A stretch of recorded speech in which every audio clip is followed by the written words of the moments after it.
crazy week. And it was yesterday. We went to Beaufort for the association meeting. Man, you guys missed a wonderful, fun, and exciting. Just kidding. This is live streamed. I just offended somebody. I'm going to get a phone call tomorrow.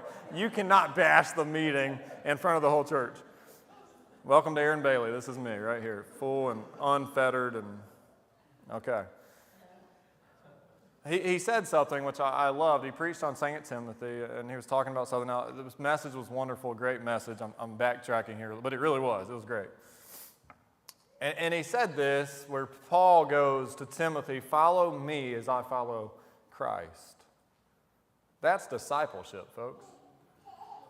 And the question I had to ask myself as we were praying, if my son followed me, would he be more like Jesus or less like Jesus? Isn't that convicting? My son's 3 years old, about to turn 4, and that hit me in the heart, and I'm like, I don't know. Like, I think I've got some good qualities.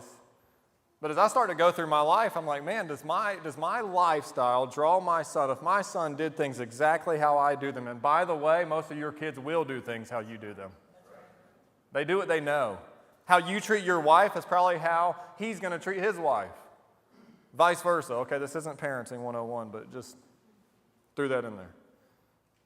Now, are you living a life where your relationship with Jesus is something you'd want your son to have, or your daughter to have, or your family to have?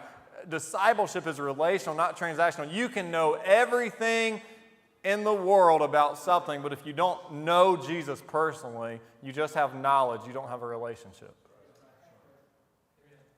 And I knew and I know a lot about Jesus, Christian school, Bible, all these things, but if I don't have a relationship with Jesus, then all I know is facts and I don't know a person. You might be here today. Maybe you grew up in church, maybe you didn't. But it's more, following Jesus is more than knowing about Jesus, it's actually knowing Jesus. It's walking with him. What Jesus does to these two disciples is he says, you come and see. I'll show you.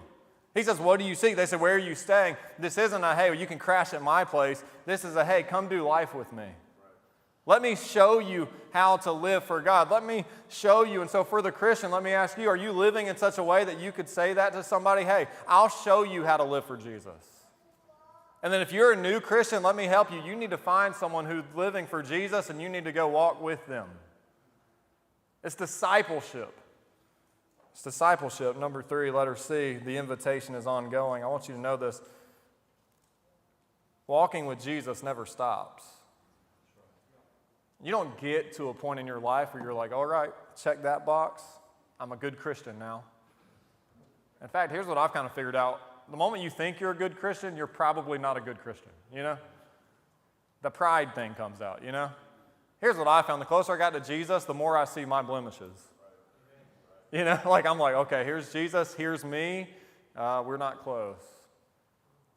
But man, boy, am I glad that Jesus doesn't say that to me. Jesus bends down and says, hey, give me your hand. I'm going to pull you up. The invitation is ongoing. He continues to invite, to seek, to knock, to know him more, to walk with him, to live for him. Number 3 is this. Not only is following Jesus a personal decision, following Jesus means pursuing his presence. Number 3, following Jesus leads to transformation. We're going to skip a couple verses and come back to them, but look at verse 42. This is Jesus talking to Peter. Now, you've heard a lot about Peter the last 2 weeks. So 3 weeks ago, I preached on Peter there having the lunch with Jesus, the breakfast. Brother Curtis came and hit the previous passage there. And so now we're going back to the beginning of Peter's call to ministry. The Bible says in verse 42, after his brother brings him to Christ, it says, and he brought him to Jesus, and when Jesus beheld him, he said, thou art Simon, the son of Jonah. Thou shalt be called Cephas, which is by interpretation a stone. Heard this last week. What he was telling Peter is you're not going to be a little rock, you're going to be a big rock. You're not going to be this little pebble, you're going to be a big rock, and Peter, I'm going to use you. But here's this, as far as we're concerned, this is the first time Peter had ever met Jesus. Peter didn't know Jesus. Jesus, from the human side, hadn't met Peter, and yet Jesus knew Peter. He knew Peter. He says, "Not you are Peter, you are Simon, but you will now be called Cephas."